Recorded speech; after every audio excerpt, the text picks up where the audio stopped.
할렐루야. 3월 27일 월요일 새벽 기도를 시작하겠습니다. 사도신경으로 우리의 신앙을 고백하시겠습니다. 나는 전능하신 아버지 하나님 천지의 창조주를 믿습니다. 나는 그의 유일하신 아들 우리 주 예수 그리스도를 믿습니다.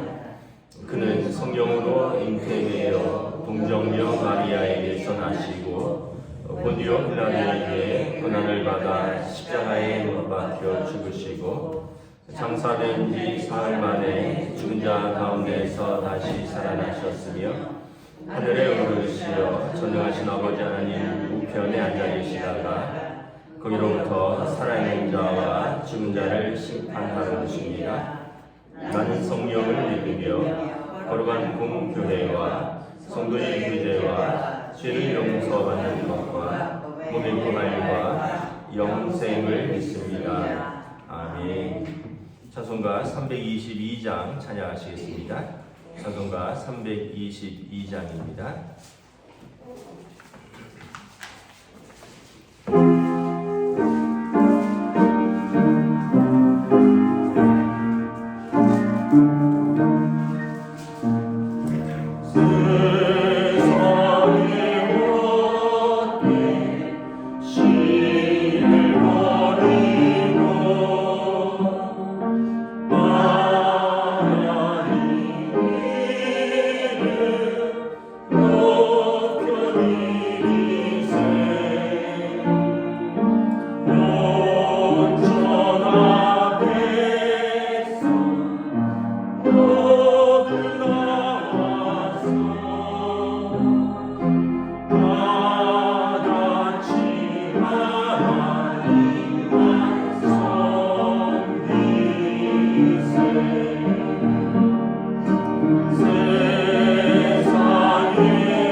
사무엘상 28장 1절에서 25절까지 말씀입니다.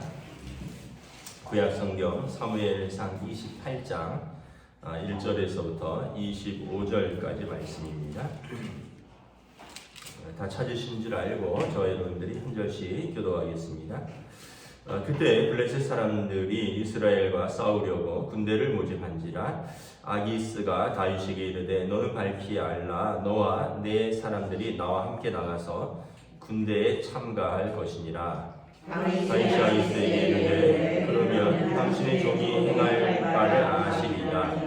아기스가 다윗에게 이르되 그러면 내가 너를 영원히 내 머리 지키는 자로 삼으리라 하니라.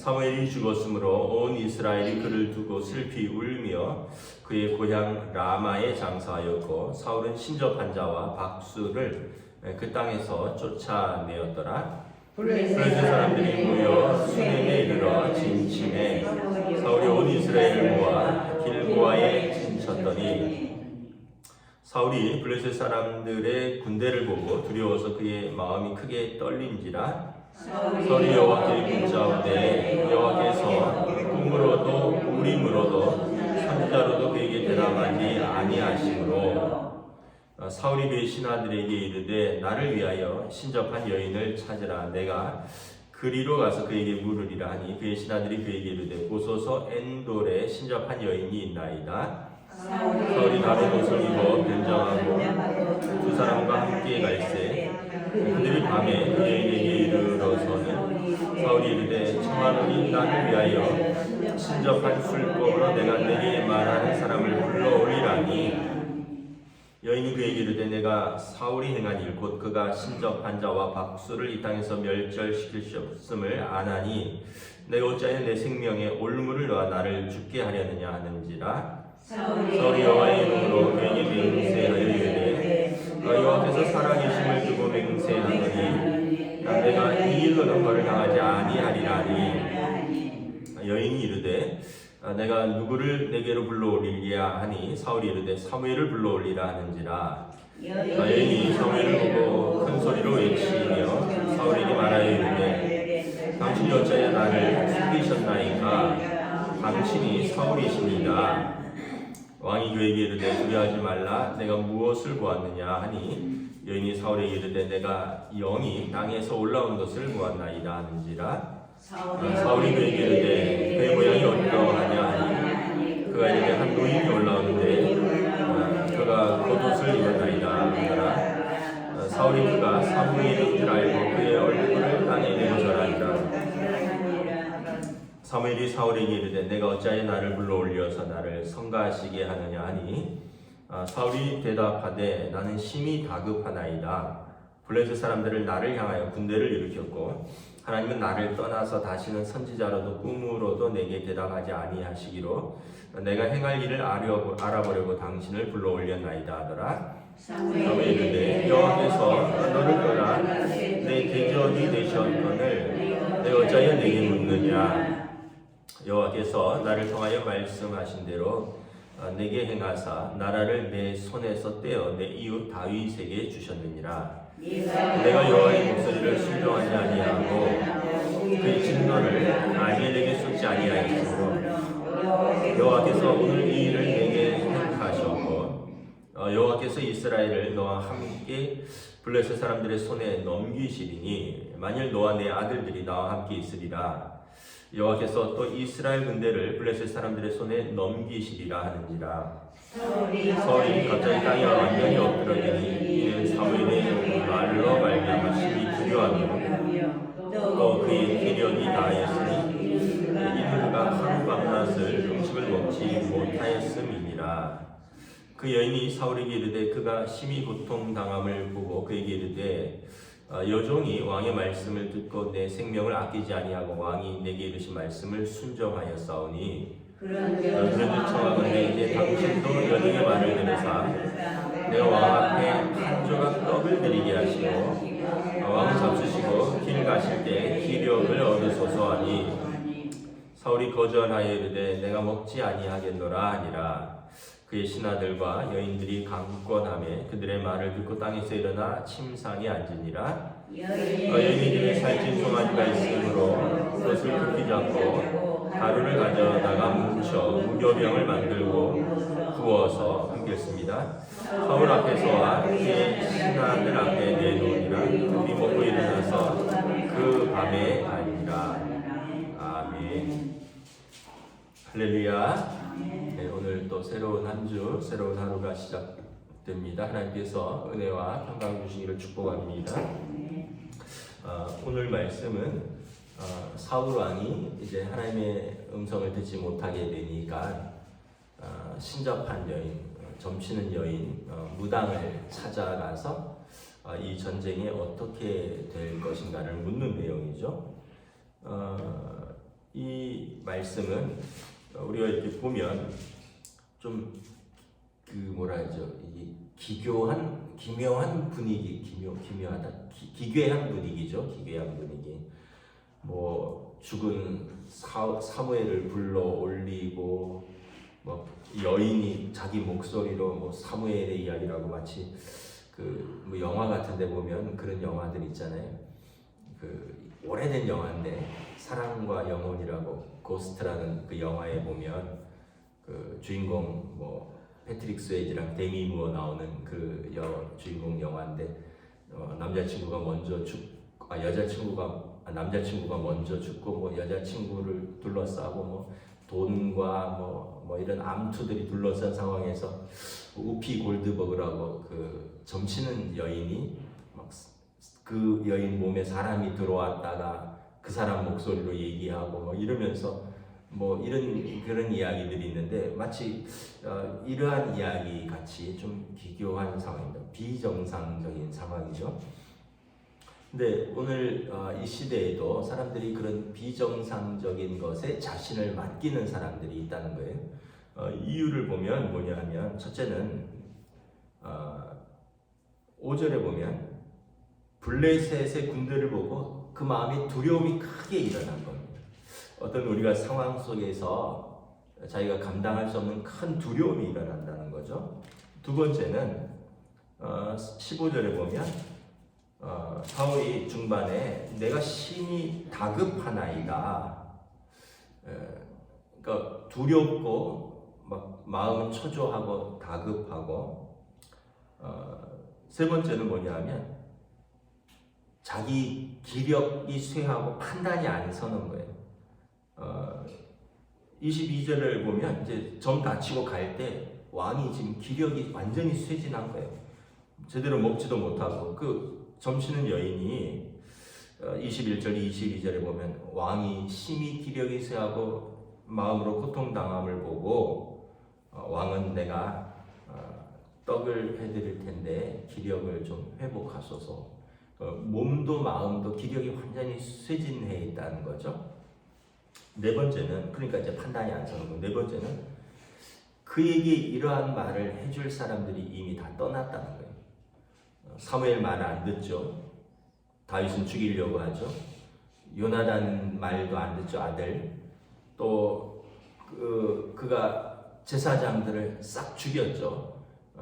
이제 제사장이 다윗이 도피했을 때 떡을 줬다고 도액을 통해서 제사장 가문에 무려 뭐 수십 명을 싹 죽였습니다. 그러니까 선지자 말 사사요 선지자고 자기 멘토였던 사울 말도 안 듣고 자기가 가장 사랑하는 아들 말도 안 듣고 그리고 제사장들은 다 죽여버렸고 그러니까 자기 주변에 올바른 조언을 할 사람이 없는 거예요. 그러니까 이런 어려운 상황에서 그가 의지할 수 있는 게 이제 신접한 여인인 거죠. 무엇보다 하나님과의 관계가 깨어졌어요. 뭐 하나님 말씀을 계속 불순종하니까 성령이 그에게서 떠난 거죠. 원래 사울에게 처음에 기름 부음을 받을 때 하나님의 영이 그에게 임하고 그가 성령이 임하니까 마음이 변하고 새 사람이 되고 사울이 예언을 했다고 했습니다. 예언은 하나님의 말씀을 그가 선포한 것입니다. 그런데 이제 계속 불순종하니까 아말렉과의 전쟁에서 뭐 블레셋과의 전쟁에서 뭐 진멸하라 해도 진멸하지 않고 좋은 건 남겨두고 또 사무엘이 더디 온다고 자기가 대신 제사를 드리고 뭐 그러다가 이제 또 다윗은 죽이려고 합니다. 계속 불순종과 어떤 포악함 속에서 성령님이 그 안에서 계속 말씀하시는데 불순종하니까 성령님이 그를 떠나신 거예요. 그러니까 6절에 보면 사울이 하나님께 물어도 하나님이 꿈으로도 우림으로도 우림은 이제 우림과 둠밈이라고 제사장의 하나님의 뜻을 묻는 에봇 속에 넣는 그런 뜻을 묻는 도구인데 제사장들이 다 죽었고 하나 남은 제사장은 다윗에게로 도망갔잖아요. 그러니까 그것도 없고 선지자로도 그에게 대답하지 않느냐. 하나님과의 관계가 깨어진 게 결정적인 이유입니다. 그러니까 이제 자기의 두려움과 좀 정리를 하면 큰 두려움이 있다 그랬고요.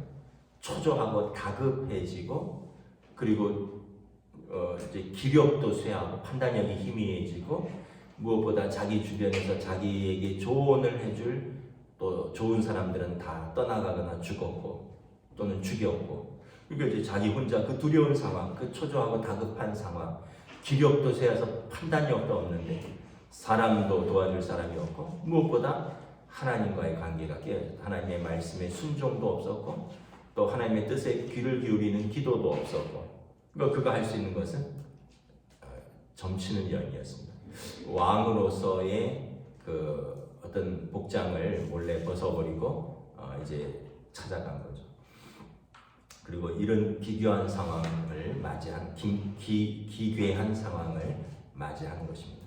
그리고 결과는 굉장히 좋지 않습니다. 결국 이 전쟁에서 하나님이 너를 버리셨다라는 이야기를 듣게 되고, 그리고 이제 내일 본문쯤 되면 사울과 요나단이 전사합니다.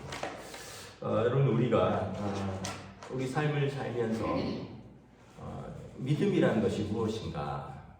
여러분, 두렵고 초조한 상황에서 여러분 예수님을 깨우는 겁니다. 예수님을 붙드는 겁니다. 제자들이 배를 타고 갈릴리 바다를 건널 때 예수님은 배 고물에서 주무시고 계셨어요. 그런데 그때 풍랑이 매우 심하게 쳤고 배에 물이 들어오고 바람이 쳐서 배를 조정을 할 수 없으니까 자기들이 힘을 애써 힘쓰다가 예수님을 깨우죠. 그 예수님께서 왜 두려워하느냐 믿음이 적은 자들아, 그래서 바람과 바다를 꾸짖으시죠. 여러분, 우리가 두려운 상황이 생기면 어떻게 해야 돼요? 그리고 긴급한 상황, 그리고 우리가 어찌 할 수 없는 상황이 생기면 여러분 예수님을 깨우는 겁니다. 이 기도예요. 기도. 예수님을 깨우는 겁니다. 사울처럼 또는 예수님의 제자들처럼 자기가 바로 잡아보려고 자기가 그 상황 속에서 애를 써도 안 되는 상황이 있어요. 우리가 애를 써도 안 되는 상황이 있어요. 그런 어떤 아주 절망적인 상황, 또 그런 어떤 어려운 상황, 그리고 나는 좀 영적이고 육적인 기력도 쇠하고 판단력도 안 쓸 때, 그럴 때일수록 여러분 우리가 예수님을 깨우는 거죠. 어려울수록, 힘들수록, 절망적일수록 예수님을 깨우는 거예요. 이게 믿음입니다. 예수님의 제자들이 그나마 잘한 것은 예수님께서 배 고물에서 주무시고 계시다는 것을 깨달았던 거죠. 그러다가 자기들이 배를 바로 잡으려고 했던 걸 내려놓고 예수님을 깨우는 것입니다. 여러분 뭐 다 기도에 응답의 시간이 있었을 것입니다. 또 어떤 문제를 두고 뭐 가정적인 문제나 어떤 개인적인 문제나 또 어떤 뭐 회사나 어떤 사업을 하실 때 왜 절망적인 상황이 없겠습니까? 왜 다급하고 초조한 상황이 없겠습니까? 그걸 신경 쓰다 밥도 못 먹고 잠도 못 자고 왜 기력이 쇠한 사람이 없겠습니까? 그리고 나를 도와줄 사람을 찾아보는데 그 상황에서 또 그 사람도 큰 도움이 안 되는 상황이 될 수도 있죠. 근데 여러분 우리가 아마 기도했을 것입니다. 예수님께 부르짖었을 것이고, 그리고 하나님께서 인도하셨을 것입니다. 뭐 저도 여러 번 간증했지만 뭐 결혼에서도 그렇고 미국에서도 그렇고 저의 삶의 여러 어려운 순간을 맞이할 때 결국은 뭐 내가 발버둥 치고 내가 힘쓴다고 되는 게 하나도 없었습니다. 사람이 해서 안 될 것은 누구에게 부탁해도 잘 안 돼요. 결국은 우리가 하나님께 그 문제를 가지고 나아가야 됩니다. 수고하고 무거운 짐진 자들아 다 내게로 오라. 네. 그러면 일단은 여러분 하나님께 짐을 드리면 어떻게 돼요? 우리 마음이 평안해집니다. 사울은 계속 점치는 여인에게 물으면서 계속 마음이 불안한 거예요. 여러분 점쳐서 마음이 평안해지시는 분 보셨어요? 뭐 전 점을 안 쳐봐서 모르겠는데, 여러분 혹시 점쳐서 야 내 마음이 평안해졌다, 점쳤는데 내가 이 일이 해결됐다 하시는 분이 있으면 뭐 계속 점치셔도 됩니다. 그렇지 못할 거예요 아마. 왜냐하면 제가 언젠가 한번 얘기를 했지만 한겨울에 뭐 낙원상가에 뭐 악기 고치러 가고 한여름에 악기 고치러 가고 이럴 때 이제 그 주차해 놓고 집사람이 악기 고치고 뭐 이런 동안에 제가 그 파고다 공원에서 기다리다가 그 파라솔 밑에서 점치는 사람들을 보면 제가 이렇게 유심히 지켜봤거든요. 그 추운데 한 평도 안 되는 거기 텐트 쳐놓고 그 엄동설 안에 조그만 난로 하나에 손 호호 불면서 또는 그 더운데 연신무채질 해가면서 거기서 손님 오나 안 오나 기다리는데 제가 볼 때는 참 딱해. 차라리 노동을 하지. 노동을 하면 시간당 10,000원을 받을 텐데 이거 언제 올지도 모르는 사람들 기다리면서 남의 운명을 점쳐준다는데 자기 운명이 그게 뭐예요? 그 추운데 그 더운데 그 길거리에서 텐트 하나 쳐놓고 하루 뭐 5만 원이나 벌면 뭐 우리 그럼 한 2팀 받겠죠. 뭐 제가 잘은 모르지만 아유 그냥 식당 가서 일하고 어디 가서 청소하고 어디 가서 그냥 택배 배달하고 그게 나을 것 같아요.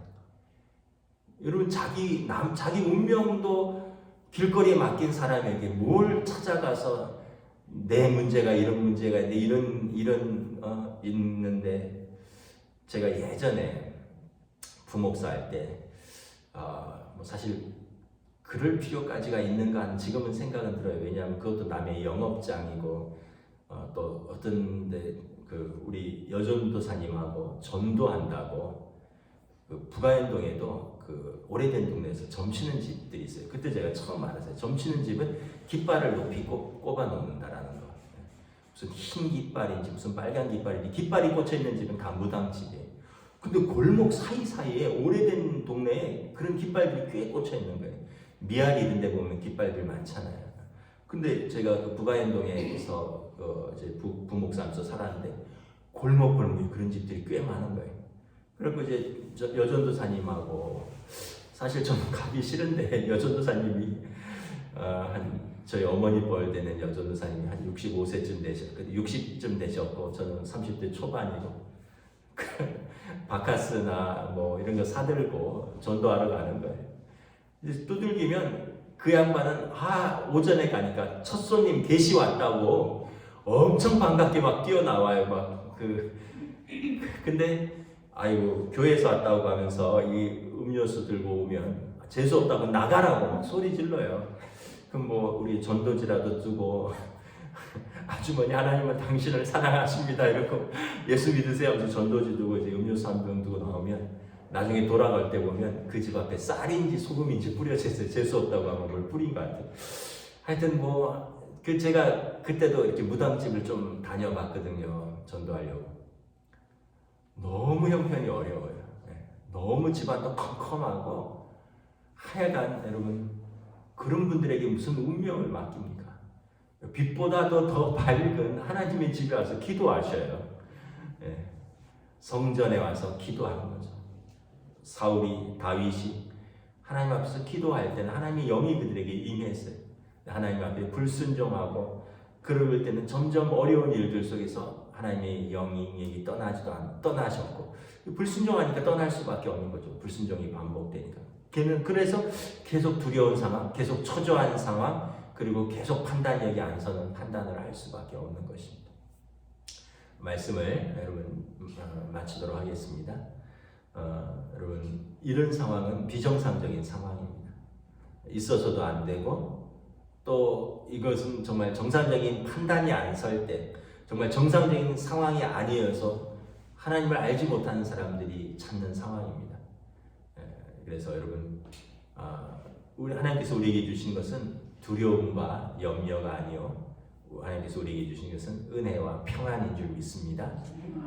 여러분 어려운 일을 닥쳐도 우리가 기도하고 하나님께 맡기면 하나님께서 주시는 평안이 있습니다. 혹시 안 돼도 평안해요. 왜냐하면 기도의 과정을 통해서 하나님께서 내 마음을 바꿔주셔요. 또 하나님이 꼭 필요하시면 응답을 하십니다. 근데 안 되는 상황이면 하나님께서 또 거절도 하시는 거죠. 그거 어쩌겠어요. 그러면 우리가 하나님의 뜻을 받아들이고 그런 순종을 통해서 우리가 점점 하나님의 사람이 되어가는 거예요. 상황 때문에 흔들리거나 문제 때문에 흔들리거나 사람 때문에 변하는 내가 아니라 상황이 그러함에도 불구하고 문제가 있음에도 불구하고 사람 때문에 힘듦에도 불구하고 나는 하나님의 그 원칙, 하나님의 뜻, 하나님의 사람이라는 그 원칙 속에서 흔들릴 수 있지만 믿음으로 서는 것이고 두려울 수 있지만 하나님을 의지하는 것이고 그리고 문제가 있음에도 불구하고 그 문제를 우리가 기도로 또 믿음으로 돌파하는 것들을 배우게 되는 거죠. 그러면서 우리가 점점 성장하고 자라는 것입니다. 저와 여러분들이 여러분 다윗이 사울이 더 어려울까요? 다윗이 더 어려울까요? 다윗이 훨씬 더 어려웠잖아요.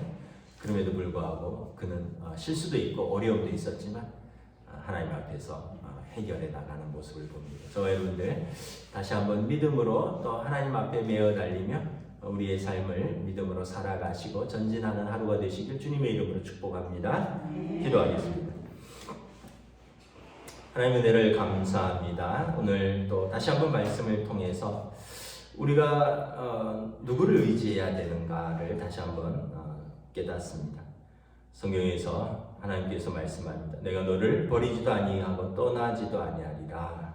사람이 내게 어찌하랴. 우리는 낙심되고 염려될 때마다 내 영혼아 왜 낙심하느냐. 너를 향하여 바라보시는 하나님의 얼굴을 바라보라. 이 모든 것이 다윗의 고백이고 또 시편 기자들의 고백이고 믿음의 우리의 선배들의 고백인 줄 믿습니다. 어렵고 낙심되고 절망적인 상황에서 하나님을 바라볼 수 있기를 원합니다. 사울처럼 이제 믿음도 저버렸고 하나님의 뜻에도 불순종하고 결국 그가 우상에게 찾아가서 빌고 절하고 신접한 여인에게 자신의 운명과 나라의 운명을 물어보는 그러한 어리석은 자, 하나님께서 기뻐하시지 않는 자의 삶을 버리고 우리가 빛 대신 하나님 앞에 나아가는 믿음의 삶으로 오늘도 인도하여 주시고 그러한 우리에게 수고하고 무거운 짐진 자들아 다 내게로 오라. 우리 주님 주시는 은혜와 평강을 더하여 주시옵소서. 감사를 드리오며 우리 주 예수 그리스도 이름으로 기도드리옵나이다. 아멘. 하늘에 계신 우리 아버지 이름을 거룩하게 하시며 아버지의 나라가 오게 하시며 아버지의 뜻이 하늘에서와 같이 땅에서도 이루어지게 하소서. 오늘 우리에게 일용할 양식을 주시고 우리가 우리에게 잘못한 사람을 용서하여 준 것 같이 우리들을 용서하여 우리를 시험에 빠지지 않게 하시고 악에서 구하소서. 나라와 권능과 영광이 영원히 아버지의 것입니다. 아멘.